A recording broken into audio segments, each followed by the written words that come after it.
Good evening and welcome to Sportszone. I'm your host, Mackenzie Freeman, and we've got some Dallas Mavericks to talk about as they are heating up. They're 11-12 in their last 12 games, and here to talk about the games over the weekend with me is Gabby Pippins and Lidiana Reyes. Guys, the Mavericks are on a tear. We're going to look back at Friday. They beat the Kings 107-103. So, Gabby, overall, how did you think the Mavs did as a team? The Mavs did amazing. I mean, they're finally starting to look like playoff contenders, especially the way that Luka and Kyrie are starting to work together, finally gelling and becoming this hopefully dynamic duo. But yeah, the game went really well. I feel like they played a really good game, especially defensively. You know, they had guys like Daniel Gafford and PJ Washington stepping up for 2 steals and 5 blocks, which is a lot, especially for a Mavs team that usually lacks in defense. They also had really good scoring and attacking in the paint as well from Derek Lively. You know, 12 points, 9 rebounds, 2 assists, and he had a really crucial block. So I just feel like everyone was able to come together as a team. Not even talking about Luka and Kyrie yet, but just what the rest of the team has done. And then obviously Dante Exum hitting that really big 3 in the fourth quarter to really solidify the game for the Mavs. But it was just very good team playing overall. And if they keep it up, I can definitely see them in the playoffs, maybe even Western Conference Finals. And Lidiana, what were your thoughts on the Mavericks during the Kings game? Yeah, I totally agree. They definitely did a really good job this game. They did struggle in the beginning. The Kings did have a lot of defensive stops early on, which led them to a little tiny lead. But once the Mavs calmed down, they're actually really good. We all know at the very end they came back from a 15-point comeback Friday night, which honestly improved their NBA record. Their NBA best record in clutch games, 21-8, which is 72.4%. And I think that moving on to the playoffs, having that clutch team is really important because most games are typically pretty close in the playoffs. And I think this is just really great, and I'm really excited to see more. Yeah, and speaking of the Mavericks being clutch, before we look at Luka Doncic, we got to take a look at Kyrie Irving. 14 of his 30 points against the Kings were in the fourth quarter. If that's not clutch, I don't know what is. I mean, Kyrie, 30 points, 11 of 16 from field goal, and 3 from 5 from 3, just contributing where he can. How important is it to have those clutch moments as the season dwindles down, Gabby? It's very important. I mean, you need someone like that to rely on. I know a lot of guys on the team use this phrase, "In Kyrie we trust." This is proof of that. If he continues like this and he continues to play like that and really just balance the load with Luka, I think this is going to be a great season for the Mavs. And like I said, I'm going to bet right now they're going to be in the Western Conference Finals. Yeah, I also like Exum. He did the winning 3-point with 27.5 seconds to go. Just having him on this team, I think he's just a very good player. He did end up struggling prior to the 3-pointer. He was 1-4. He missed 3 open 3-pointers, but I think moving on, I want to see more of him. I think he's just getting comfortable, and I love how his teammates and his coaches are really trusting him. And after he missed those, they encouraged him, and I think that's very important in a team. Yeah, and I do just want to touch really quickly on something that I do think the Mavs could have improved just a little bit, like you said, missing wide open shots. They had a lot of opportunities, a lot of big shots, especially 3s that they missed in the wide open, non-contested, no one defending them. And even though it turned out to work out in this instance, I feel like they need to improve that, especially to continue to be this playoffs team. Like I know I've already said, I want to see them in the Western Conference Finals. This is something that they need to improve. But I just wanted to touch on that really quick before we move on to the next topic. Yeah, and I mean, Gabby, I think that point is a good thing that you brought up because we've talked multiple years in a row about how the Mavs have no inside play. And then now that they have PJ Washington followed up by, Daniel Gafford, PJ Washington, and then obviously then followed up by Derek Lively, they can play in the paint now. So how big of a difference has that been for the Mavs? Oh, it's been huge. It's been tremendous. I mean, that's really what's been fueling them, especially defense within the paint as well. You know, getting those crucial steals and blocks and just overall better defense. I think that's really the main thing that is fueling this Mavs team. And it's weird to say because the Mavs used to be a team that really relied on 3s, especially from Kyrie and Luka. But now it's not so much. I mean, obviously we want 3s. But if we don't have those, it's okay. We have Lively in the paint. We have Gafford and Washington. Washington and all these other options. And so I think it's made a really big difference in their playing. Right, and then moving on to the Mavs versus the Rockets. Mavs win again, 125-107. Didn't have to come in clutch there. Who would you say your MVP was, Lydiana? Okay, my MVP is for sure Luka. Oh my gosh, I was watching the game and my mouth was literally open the whole game. He was so impressive.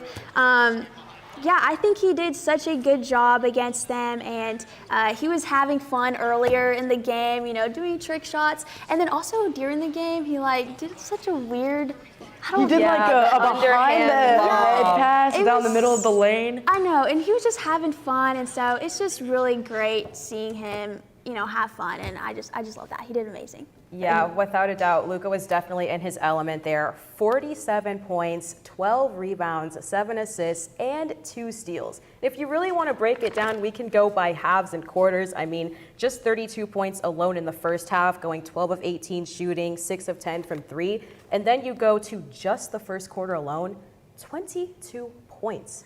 Some players don't even score that much in the game, or 2 or 3, and he just casually puts that in the first quarter. But yeah, overall he finished 18 of 30, 9 of 16 for threes, which tied his career best for threes made in a game. So he was definitely on fire and working that Luka magic. Yeah, he was also questionable before the game too with a right knee soreness, but we did not see that at all. He didn't baby it. He was just on fire during that game. Right. So.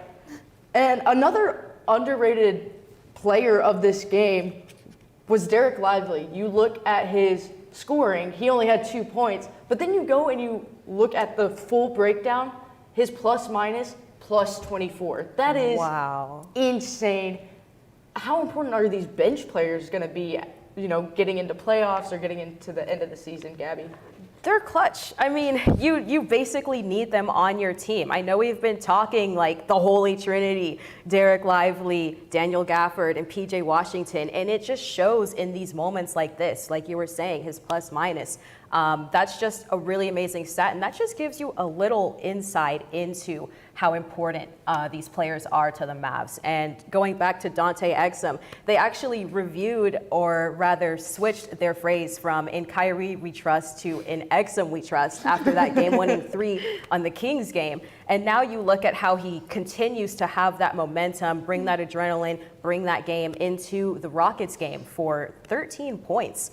I mean, that's big, especially for someone coming off the bench. So if they continue this, it's going to happen. They're going to be in the Western Conference Finals. Yeah, it's also great just seeing the players off the bench coming in and doing a really good job, because we mostly just see Luka and Kyrie, but it's so nice to just spread it around, not just having them shoot all the time. So I really like that. Yeah, it's funny too, because obviously Luka, he's gonna have games where he drops 30, Kyrie's gonna drop 30, but these last 12 games, and I think a big part of the reason that they're doing so well is Kyrie and Luka, first of all, aren't playing they're playing all-stars, but not ball hog all-stars, if I would say that. And then, you know, I believe it was Luka who was talking about it. He was talking about how the team has a next man up mentality, whether it's Gafford. If Gafford's not having a good day, well, guess what? You have Derek Lively. So how good is the depth right now, Gabby?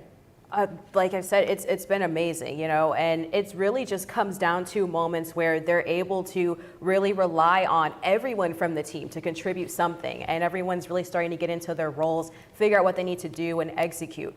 So if they continue to execute, like I've said, Western Conference Finals. I'm serious. I would say right now that they're definitely going to be in it because they're playing the best game they've been playing since. Honestly, the year they won, since 2011. This is a big deal for the Mavs.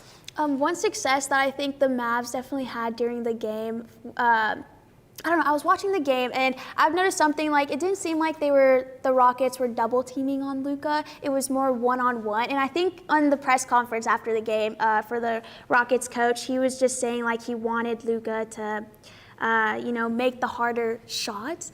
But, I mean, that didn't happen, and Luka's one of the best in one-on-one, so I think that was kind of a success for Luka and them.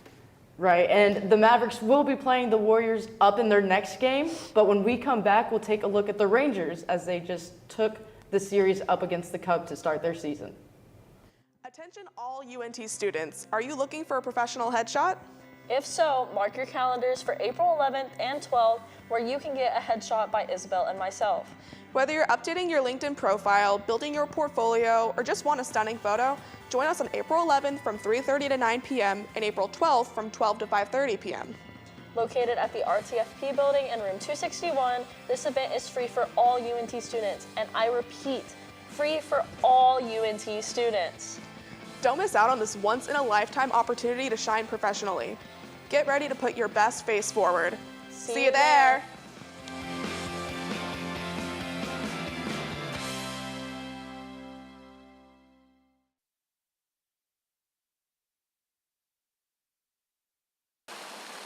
Willis Library, located at the University of North Texas.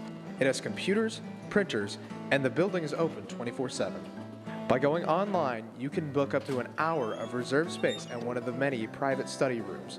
Many of them are equipped with whiteboards, a table, and a TV to hook up to your computer. Textbooks can be checked out for free with a student ID. They also have many of these in ebook forms.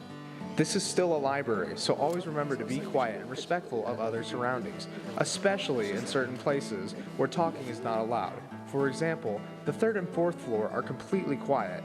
As you can see, Willis Library has many options for students, with it offering many media sources and staying open all the time.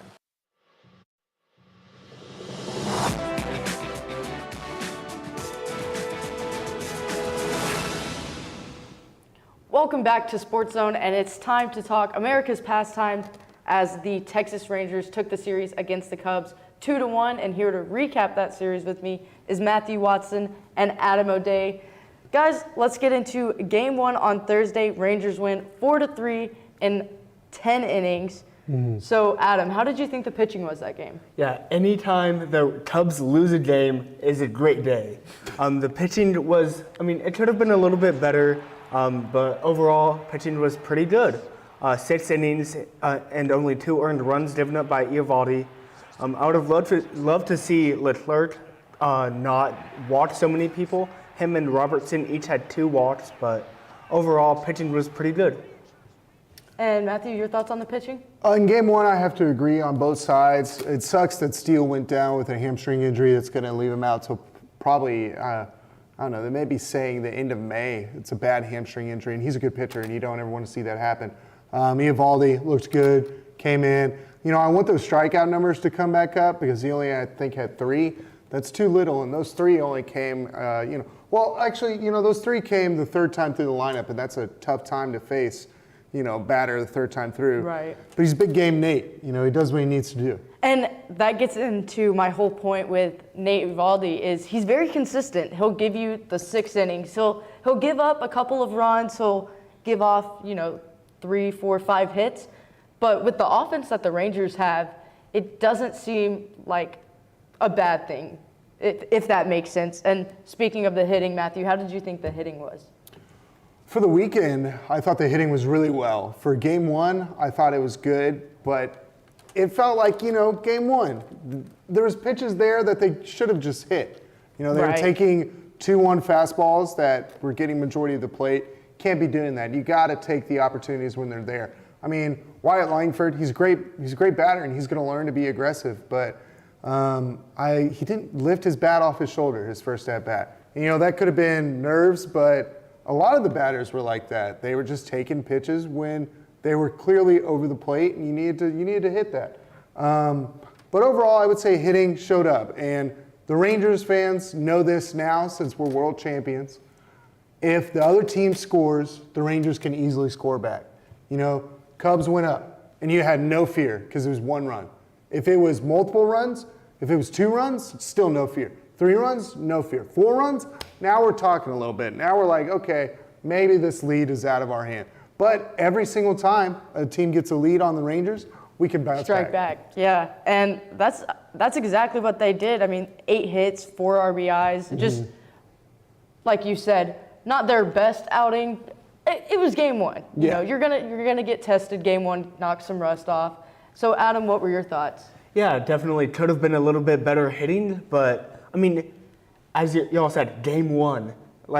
Nothing's going to be perfect Game 1. from pitching, hitting, anything. So, I mean, I'll gladly take a 4-run performance from the Rangers in the first game since November. Yeah.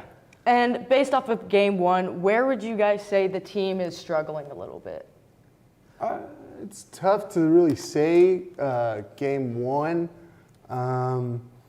Probably like just not being aggressive. And that's what your first 2 batters in the lineup do the best, Simeon and Seager. They jump on the first pitch over the plate that they see. And they're the catalyst for the team. When they go, the team goes. So I think it's just going to be a matter of time before the young players really notice, like, okay, best pitch is the first pitch. Right. And Adam? Yeah, I'd have to agree with you, but I'm going in a little bit of a different direction. Jose Leclerc, I'd love to see him step up a little bit more. As I mentioned, 2 walks in game 1. I believe he had 5 over his 2 appearances this weekend. Like, I'd love to see him clean up his game a little bit.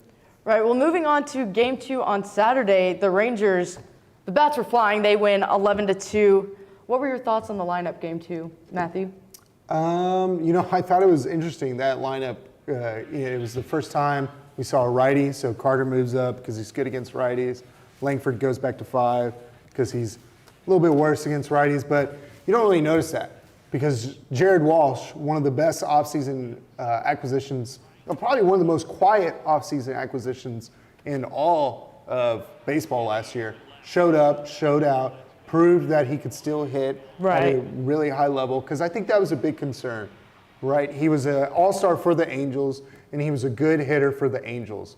Could he get back to that? Could he be a good hitter again? Because he played last year, and he did not do well. He was okay, and he eventually lost his spot to a guy that they called up in like 42 games. Right, and Adam? Yeah, I absolutely love the acquisition of Jared Walsh. In game 2, he went 3 for 5, and he had a home run. So, I mean, going into this offseason, my 2 biggest concerns for the Rangers were their bullpen and their first baseman. And it looks like they've found their first baseman, at least for the near future, in Walsh. And speaking of the Rangers and their lineup, was there any player that stood out to you this game, Adam? Yeah, outside of Jared Walsh, Corey Seager had a monster game. 4 for 5 with 2 runs batted in and scored once as well. So, And Matthew? I mean, yeah, how could you not say Corey Seager? MVP right there. oh, definitely. Yeah, he does MVP stuff like that on a regular basis. And, I mean, it proves why he got the 7 years, $350 million that we gave him. Yeah, Corey Seager, Dolis Garcia, I mean, those are MVP-level guys. And you know what? There's probably more than a couple of MVP-level guys on this team now. Oh, yeah, for sure. And looking at the pitching that game, Bradford was pitching, and he made me nervous, but he pulled through and actually pitched a really decent game after I feel like he may have gotten his opening day jitters out of the way. 5-inning pitch, 3 hits, 2 runs, 6 strikeouts. What did you think of his performance, Matthew? You know, I thought Cody Bradford was actually fantastic, especially for a guy who's given the ball second day of the season, and he's coming off the Aces' first start of the year. This is a guy who we called up last year too. So this is his first opening series ever in the majors. And you forget about it too, that's Evan Carter's first opening series in the majors. So you really can't ask much more for these young guys, but to go out there and show them what you can do. And Cody Bradford has shown you what he can do ever since last season. Right. And Adam, what were your thoughts on Bradford? Yeah, Bradford, outside of that second inning, he had a great game. I mean, both of his runs that he allowed were in that second inning. And so, I mean, really you can't ask for a much better start for, I mean, really a young guy who you just called up. So. Right, and moving on to Game 3 on Sunday, Rangers lose 9-5. And, what were your thoughts on the starting pitcher, Adams? John Gray, man, terrible outing for him. 3 2/3 innings, allowed 7 hits, walked 3 guys, and gave up 4 runs. Like, that's not going to win you very many games, and, I mean, showed that, it just got the Rangers into a big enough hole to where they couldn't really dig themselves out of it. And Matthew? Yeah, he's a fastball slider guy, right? So if the fastball's going and the slider's going, everything's going well. Well, when you leave a slider out to Christopher Moriel, who's a great hitter, fantastic hitter, terrible in the field, probably should be a DH for the rest of his career because he's so bad in the field. You can't leave sliders out to guys like that. And that's what John Gray did. And he's a perfectionist. You know, he's a guy who will sit there and admit to you, I left it out.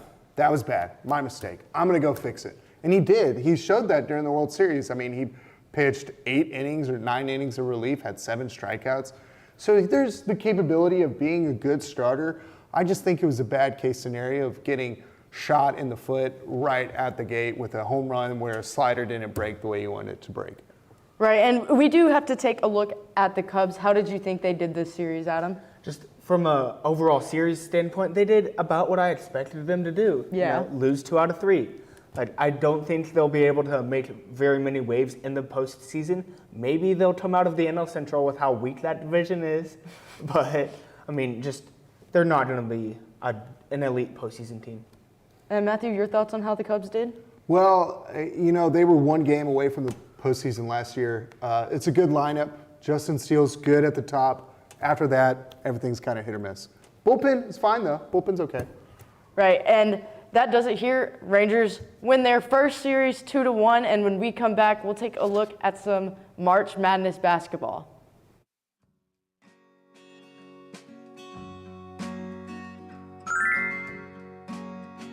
I'm here to rescue you.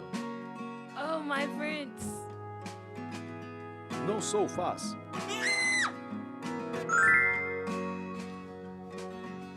This story is going to be awesome.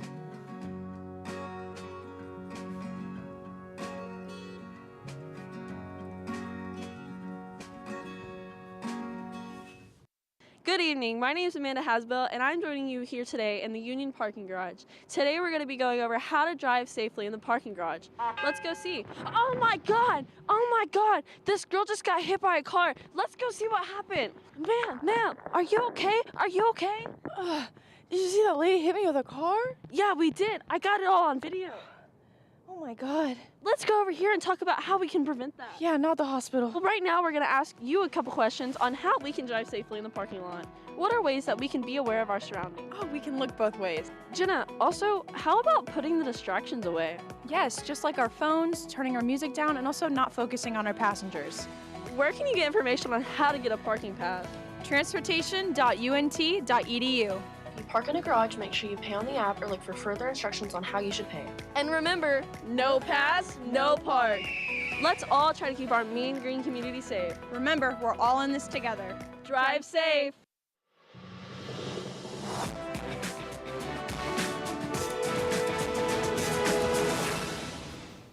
Welcome back to Sportszone. I'm your host, Mackenzie Freeman, and we're getting right into March Madness. Here to talk about the Sweet 16 and Elite 8 games with me is Julian Lofgren and Nash Lowry.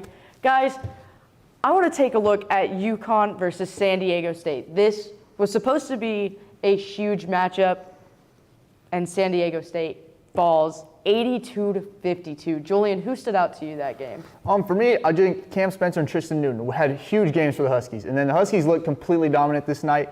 And then for me, SDSU they were getting completely dominated in the glass. They just kind of made it a rough overall night for SDSU. They struggled getting rebounds. UConn had 20 more rebounds than UConn. So it just completely a dominant game by the Huskies. Yeah, I mean, you talk about dominance, especially on the boards, 50-29. Just every statistical category, it seemed like UConn was ahead, and they took that domination to the Elite 8 up against Illinois. I mean, Nash, just go ahead and talk about UConn's performance in the Elite 8. Yeah, to talk about some of these highlights real quick, though, nearly every single one you're seeing, they doubled San Diego in assists, 17-9 in that game. So nearly every single one of their highlights coming off of an assist really just shows you how well-oiled of a team this is. Really every single gear moves at the same time. Next up, they went up against Illinois in the Elite 8. Illinois shot 17 of 67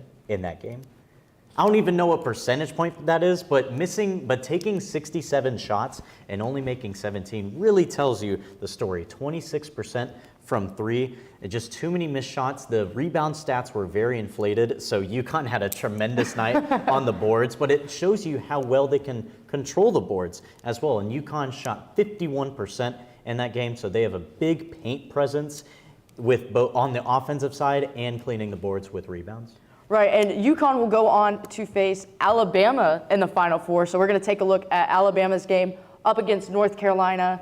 I thought Grant Nelson had a great game. He had 24 points, went 6 of 9 on field goals, and went 100% from 3. Of course, he only shot 2, but that's still 100%. I mean, Julian, how did Alabama take this game from UNC? Kind of like you talked about. I think Grant Nelson had a great game. If you look at those final 3 minutes of the game, Grant Nelson was by far the best player on the floor. So, I mean, and not a bad game for UNC. UNC played great that game too. Alabama just did enough to win the game. And so for the Tar Heels, they had grid production from their starting 5. It's just that night, Grant Nelson was the best player on the floor, and he just happened to be playing for the Tide. So just a great game. I applaud the efforts of North Carolina, but that night the Tide did what they needed to get the 89-87 win. And you check out how many threes are in this highlight package. Bama is just raining down. The and one, they're in their ability to finish inside, especially in the clutch. A lot of people, myself included, really didn't think that Bama would be able to close out in the last minutes of a game, but doing it there, they're bona fide, I'll say. Right, and Julian, I'd agree with you. I thought North Carolina kind of just ran out of time, but if I had to nitpick, RJ Davis, 0 of 9 from 3. He makes one of those. UNC moves on. Just like Alabama in the Final Four, they're going to be taking on UConn. So, Nash, what is that matchup going to look like? Well, Bama going up against UConn, like I said before, the greatest part about them is their teamwork and their discipline. I did like how Bama was able to just completely rain it down whenever it comes to the three-point line. I feel like that's going to be one of their major strengths, if they could just stay away from UConn, because UConn's extremely dangerous on really all sides. They're the most well-rounded team in the tournament. So if they're able to do great things from behind the arc and really take advantage, get UConn into a lull of just constant three-point attempts and kill them in the pick and roll, I feel like that's going to be the storyline that Bama's going to be able to win with. And Julian, what are your thoughts on how that game will look like? I think it kind of depends on how UConn plays. If UConn is able to come out and just dominate the glass like they've done against every team they've played, I think UConn's going to be able to roll. But I think Alabama, they're playing right now with quite a bit of confidence. You know, they beat UNC and then they come back and they beat Clemson the next game. So Alabama's playing with a lot of confidence right now. So I think if Alabama is able to carry that confidence in, I think the game's a lot closer than it needs to be. But if UConn is able to dominate, as I think many people expect they should, I think UConn should roll. Right, and looking at the other side of the bracket, Duke, they got the win against number 1 seeded Houston, 54-51. Another Alabama-UNC type game. Nash, how did that game go down? Man, that one, it was really sad what happened to Jamal Sheed, right, Yeah. Julian? I mean, gosh. It's one of those things, I think we were talking about this earlier, relating it to Florida State. They got so far. Houston was totally the team to beat, but Sheed just rolled his ankle in that game, did not return, and that just left the gate open for Duke. Yeah, I agree. Kind of what he kind of talks about. I kind of feel it's very similar to the Jordan Travis Florida State. He was the guy for that team. He was the leader of that team. Jamal Sheard was the same way, an All-American type of player. So when he was in the game, Houston was rolling. Houston was up 9, and then he rolls his ankle, and then you kind of just feel the air just come out of the building for Houston. And then from there, you can see guys like Jared McCain and Kyle Flipowski for Duke. They kind of started getting buckets now that guys like Jamal Sheard aren't in the game anymore. So Houston after Jamal Sheard came out of the game, you just kind of feel it just kind of really hurt their overall team.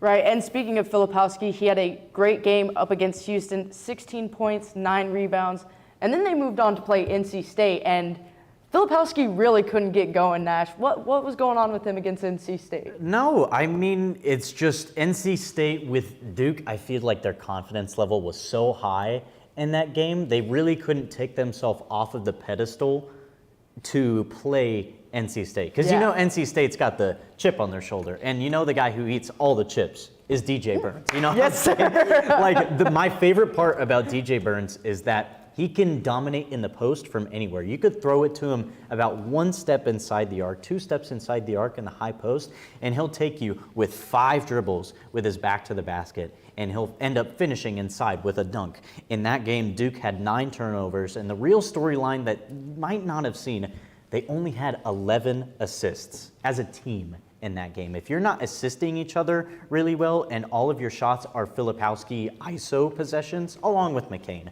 but ISO possessions, it's not really going to go well. And that's why NC State was able to trump. They shot 46 from the field, and both teams were pretty shoddy from three. NC State 3 of 13, Duke 5 of 20. So I feel like Duke was trying to play too much hero ball, and the teamwork of NC State had them prevail. Right, and fun fact for both of you guys, NC State's men's and women's program will both be competing They're both in the four. Final Four. Both in the four. Yeah, it's going to be some exciting things to watch. Moving on, we got to talk about Purdue versus Gonzaga. This game, Purdue blows them out 80-68. Edie, 27 points, 14 rebounds. How did that game go down?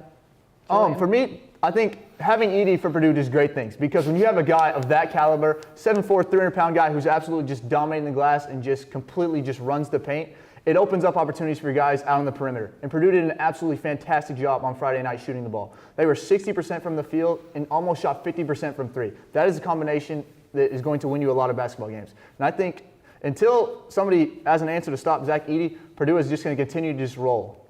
And realistically for Gonzaga, you look at how many free throw attempts they had. They only had 7 free throw attempts, not makes, attempts. Nash, how hard is it to win a March Madness game if you can't get to that free throw line? Well, Purdue has the greatest showman whenever it comes to getting to the free throw line. I'm not going to say that Edey's necessarily efficient whenever he gets there, but he gets there. That's really the most important part, because there's a lot of opportunities that can come off of free throws. He sucks in the gravity of the defense so much that there's 10 eyes on him as soon as he gets the ball. The great thing about Edey and Purdue really having him is that they can throw it into him in the post, and it's one move that can take half of a second that can get him open, or that can get a come in from the outside and get a perimeter player open on the three. So getting to the line in March Madness, especially with the level of defense that they play in the press, if you can't finish at the line, you're not going to finish in the tournament, bottom line. Right, and Purdue will go on to play NC State. Sorry, they'll go on to play NC State in the Final Four. Julian, what's your take on how that matchup is going to look like? I think for me, it comes down to Zach Edey and DJ Burns. I think these are both the best players for both of those two teams, and I think whichever one of those two guys can dominate that game is going to have a big factor in who wins this game. Well, when we come back, we'll still stick with March Madness, but we'll take a look at what's going on the women's side tonight. Did you know you have access to video equipment like DVDs, video games, and cameras? That's right, you do. Come on down to Chilton Library and fulfill your media dream. Located on the bottom floor next to the student sculpture. Hope to see you there soon. Hey girl, you know you look good. I like the way you move and groove. I'm not your The do's and don'ts of the Pole Rec Center. See that man over there? Please do not hog weights. Instead, do this.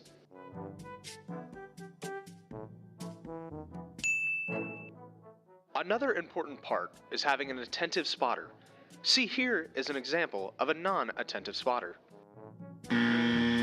Instead, do this.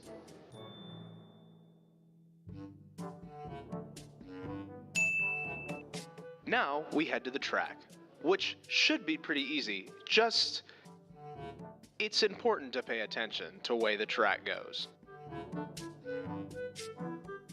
Remember to wipe down the equipment after you're done using it.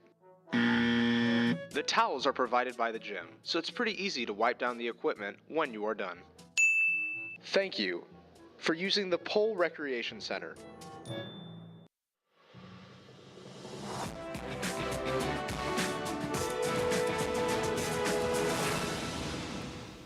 Welcome back to Sportszone. It's time to look on the women's side of March Madness, as they also just finished up their Sweet 16 and still have a few more Elite 8 games tonight. We're going to take a look at the Iowa-Colorado game, and here to talk about that with me is Steven Lucero and Nicholas Volpetti. Guys, Iowa won 89-68. how did they dominate Colorado, Steven? Yeah, I mean, it sounds simple, but they just outshot them in just about every way. I mean, Colorado, I think, had a solid run, but they weren't ready for the three-point shooting, particularly of Iowa and Caitlin Clark. Right. And Nick? Yeah, I think Caitlin Clark was able to just use all of her skills in this game because, I mean, not only did she score 29 points, 6 rebounds, she had 15 assists. She's really good at using the ability of her teammates also because, I think she understands that when she goes into a game, she's going to have a lot of the attention on her. There's going to be a lot of focus from her opponents on her, so that's going to open up lanes for her teammates, and I think she understands that really well, and she has a really good vision on the court to be able to find her teammates. Right, and I mean, if we just take a look at her highlights, of course, she's going to knock down the three, but then look at this screen and roll action. She gets ISO, she'll attack the lane, so she can shoot from three, she can attack the lane, she can make great assists like that in the paint. Just seemed like she was unstoppable. What's this Caitlin Clark, Angel Reese matchup going to look like tonight, Steven? It's going to be exciting. It's going to be intense, and I love the rivalry that's been created here. They say they don't hate each other, but there's a strong dislike, to say the least, and I'm just really... It's a lot of media-driven hatred, though. Yeah, and I think Caitlin and Clark and Angel Reese actually, played with each other, so I think it's a bit of fake beef. And I get that, but I'm purely talking on the court. Oh, Both yeah. of these two, they are killers, and they want to win this, especially after this is kind of a revenge game, especially for Caitlin Clark and Iowa. If they can get them back and punch their ticket to the Final Four, it's going to be a really, really exciting matchup. And Nick, what do you think that matchup will look like? Yeah, it's going to be really fun. I mean, like you said, we saw last year a lot of drama in that matchup. Angel Reese sort of, talking some smack, and I think that's something that really adds to the women's game. I mean, we've seen rivalries on the men's side for a long time, but I think that having that on the women's side, it helps to make people more excited about it. It helps to, add to the excitement and the intensity of women's basketball, and I think that's really good just as a whole for the sport. Right, and moving on to the USC versus Baylor game, USC wins in a tight battle, 74-70, and we just have to give a shout out to Juju Watkins. She is just incredible. Steven, talk about her performance that game. Yeah, Juju Watkins is incredible. Just what she's doing as a freshman, I think I want to just make really clear. She is really, like Caitlin Clark, just impacting every level of the game, and that was obviously huge for USC as they were able to get, not a blowout game, but able to really overcome Baylor in a really good performance. Right, and Nick, as a freshman to have 30 points, how does that help the morale of your team in a game as serious as a March Madness game? Yeah, I think that Juju Watkins really just brings a great energy to the team. I mean, because she only shot 29% in that game, and I think that's actually a testament to her skills rather than a detriment, because I think that it shows that she can be a good player even on her off days. Because I mean, imagine if she had shot 14 for 28, 50%, she could have had 40 points. I just think it really shows how good of a player she is. She went to the line in the last 2 minutes 6 times and made all 6. I mean, imagine if she had missed some of those. The game could have been totally different. I just think that it really shows how good of a player she is, that she's able to be good in the clutch and throughout the game as well. Right, and USC is one of the teams that we do know that has moved on. They'll be playing UConn. What's that battle going to look like, Steven? Yeah, obviously, Juju and Paige, and that's going to be, I think that's what makes, especially this particular Women's March Madness, just so exciting because of the high level, just superstar talent, but, beyond them, just the team and how they're able to get their entire team involved. I think that's what makes a true superstar, and man, we have a lot of them in this year's March Madness. Right, and Nick, your thoughts? Yeah, I think Paige Beckers and Juju Watkins are two of the most fun players to watch in the entire country. I think it's going to be really fun to watch them score off for the first time. Paige Beckers brings more of that experience. She had the injury, but she's still older. She's got that experience, whereas Juju Watkins comes as a freshman, not really sure how she's going to respond. I mean, we've seen her respond in moments before, but this is kind of the biggest game of her career, and I think it'll be interesting to see how her and USC go up against the more experienced Paige Beckers and UConn. Right, and what's going to be the key for USC, who doesn't have as much history as UConn, to get past UConn, and especially, Gino Auriemma, who's a legendary coach, Steven? Yeah, absolutely. I think, that's kind of everything that USC is, though. They have that chip on their shoulder. Mm-hmm. They're young, they're scrappy, and they want it. So, UConn, obviously, they have the history. But all that aside, what matters is this game right here. So, I think Juju Watkins has that superstar power and just the will to really go far and go all the way in this tournament. And Nick, what about your thoughts? Yeah, I think that, like I said before, it's kind of like that experienced team. Paige Beckers has that experience versus Juju Watkins, who's a freshman, going into an Elite Eight game for the first time. I think it'll be interesting to see how that plays in. Like, will it matter that there's more experience on UConn's side, or will it be like Steven said, it's just one game, and like we'll see how they play in that one game. I think it'll be interesting to see how that plays out, like whether or not the experience plays a factor in this game. Right, and moving on to probably the best team in women's college basketball. I say that with a little bit of hesitation because it's March. You never know what could happen. South Carolina versus Indiana. This game didn't look like it was going to come down to the wire, but South Carolina outlasts the Indiana comeback. They win 79-75.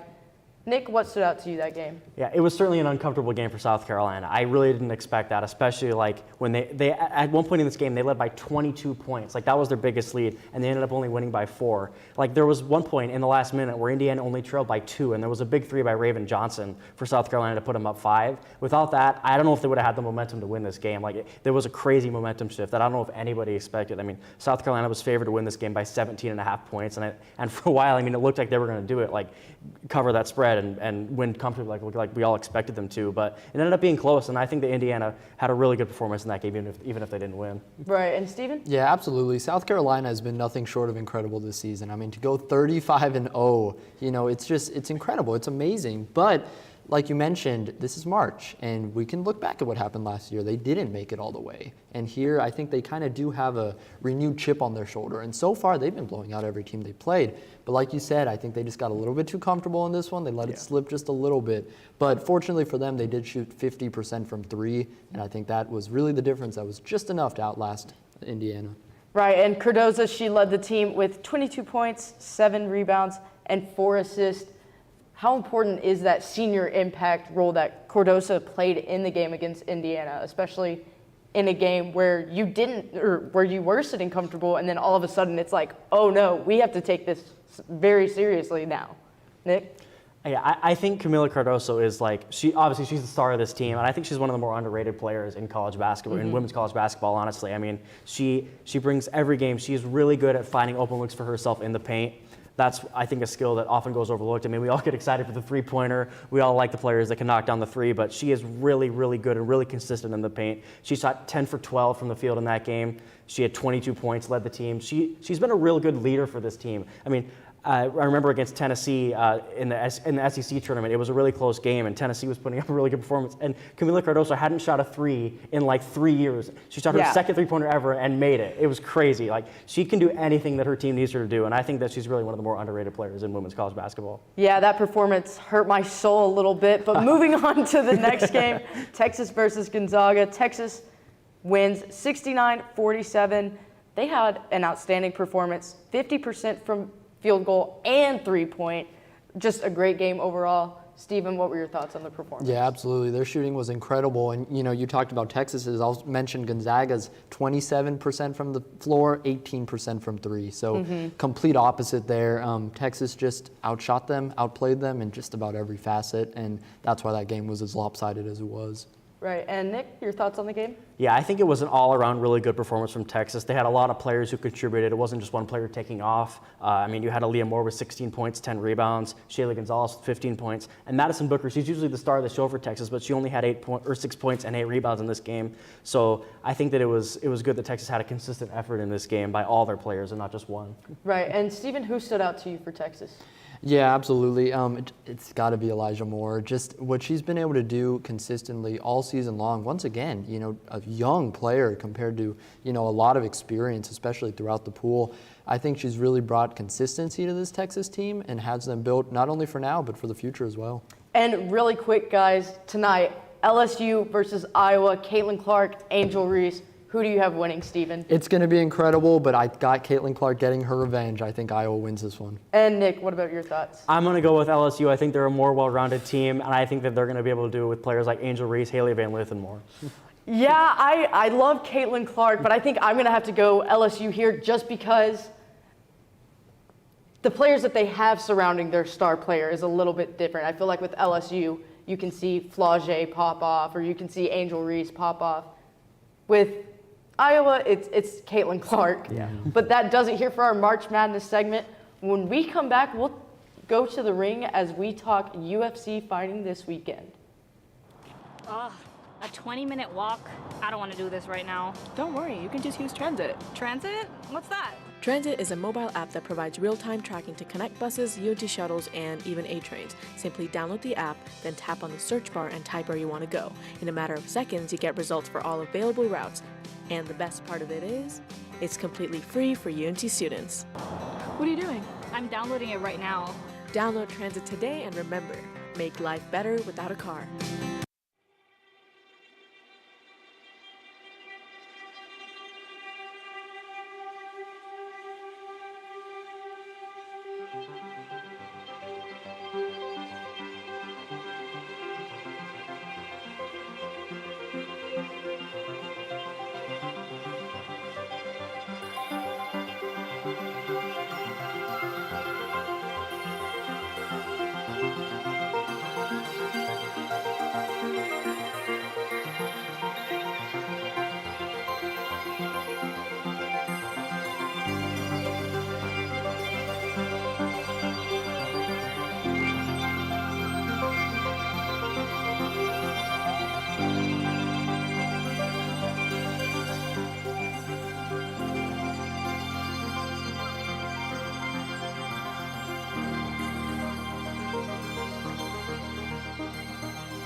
Welcome back to Sportszone. I'm your host, Mackenzie Freeman, and this past weekend, there were two big UFC fights, Aaron Blanchfield versus Manon Fiorot, and then Vincent Luque against Joaquin Buckley. And here to talk about those fights with me is Benjamin Wolf and Kinsey Neely.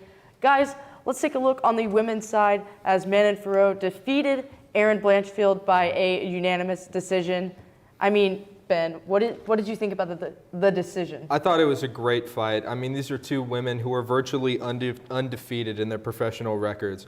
I mean, we got Fior, who is a magnificent striker, very tall, very strong, very quick. And then we got Blanchfield, a little bit smaller, but she's a great grappler. Mm-hmm. And she knows how to get that leg up. She will kick you in the face. She's not afraid. Ultimately, Fior did get the win, but it wasn't without challenge. That's for darn sure. Right, and Kinsey, what did you think about that decision? I completely agree. I was really excited to see her win. I mean, I couldn't expect anything else. Whenever I was researching it, I saw a lot of people saying that Blanchfield she might be the winner, and so I was like, this is interesting because they both came in being 6-0, and so I was like, I'm really excited to see who wins this, and it being Fior was actually really cool to see.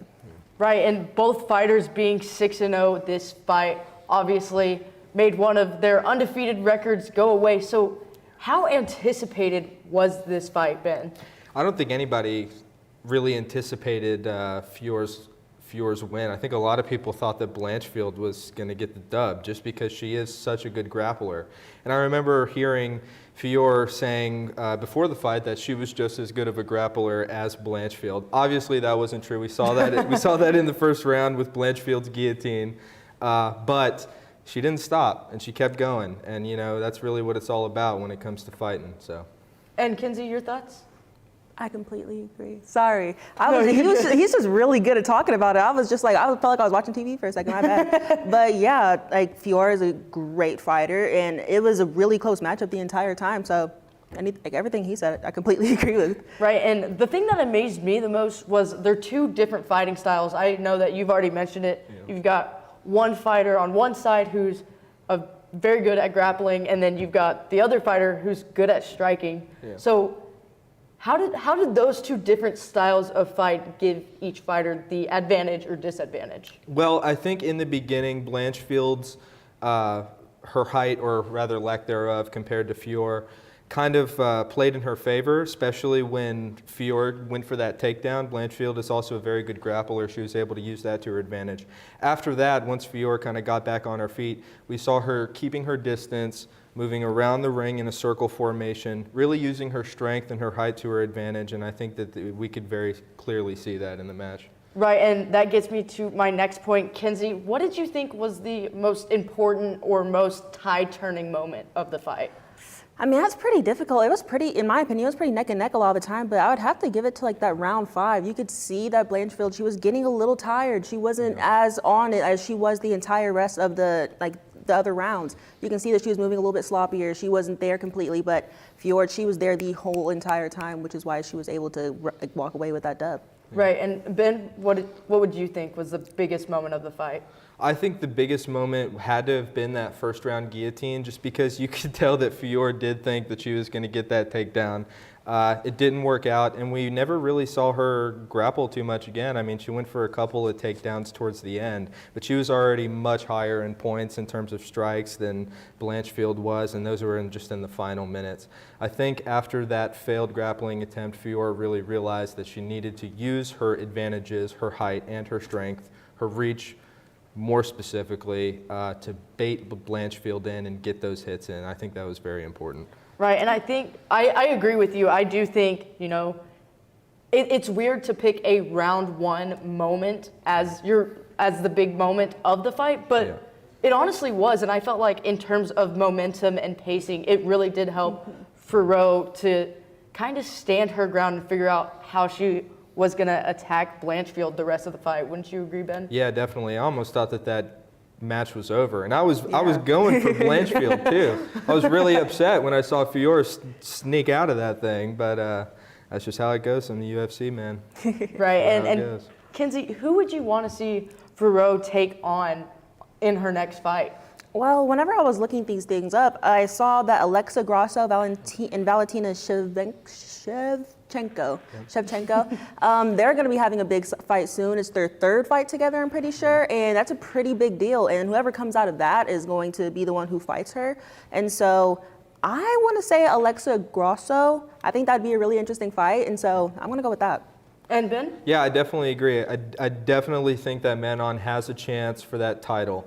It's all going to depend on, after this season of Ultimate Fighter, once Shevchenko and Grasso are done coaching, they're going to get that rematch after their draw this past year, and then we'll really see who deserves that fight. But assuming that Grasso is still the champ, I would love to see that fight as well. Yeah, for me, I would just love to see Ferreau take on someone a bit, not bigger than her, but numbers-wise and views-wise. I'd like her to kind of be thrown in a fight that really gets her name out there. And y'all both mentioned 2 very good competitors that she could go up against.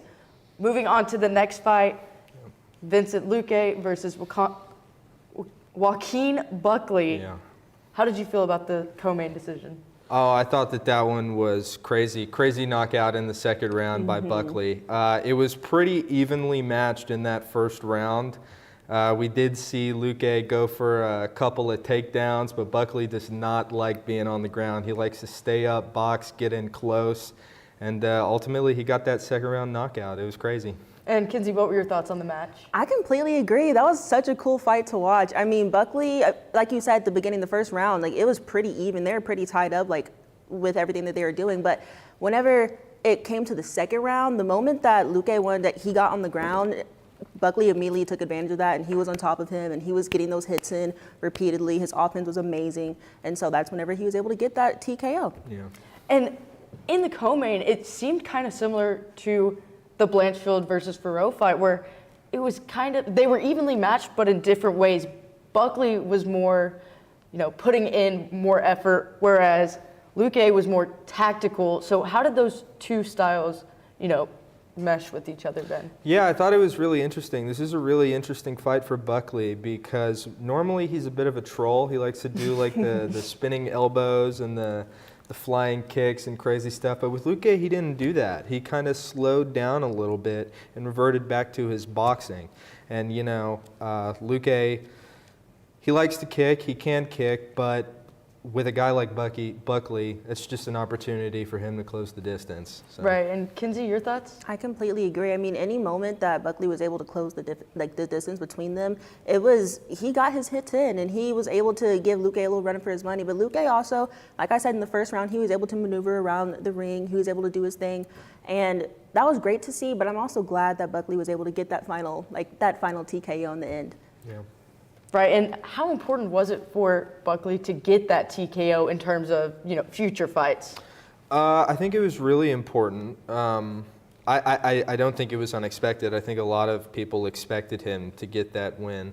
But I think it was really important for him to defeat somebody like Luque, who's relatively the same on his skill level. This really draws attention to him as a serious fighter, somebody that people can respect. And I think we'll see a lot of great things from him in the future. Right, and Kinsey, your thoughts on how this prepares Buckley for his next fight? I completely agree. I mean, we already are seeing it now. He has the spotlight on him, and he's getting all these interviews. He's able to talk about what he wants to do in the future, and he's excited to continue going on. He wants bigger and better fights and to be better and do better. And this win has definitely just like, it's upped him and like upped him up, and he has a new fan base and new people rooting for him. So I think it was great. And Ben, what would you say was the most important moment of the fight? So in the second round... Clearly the TKO, but, you know, besides that. Yeah, so in the second round, about a minute or two before the TKO, there was a flying knee by Buckley, which hit Luque in the face. And we really saw him very staggered, very tired, just kind of dragging his butt around after that.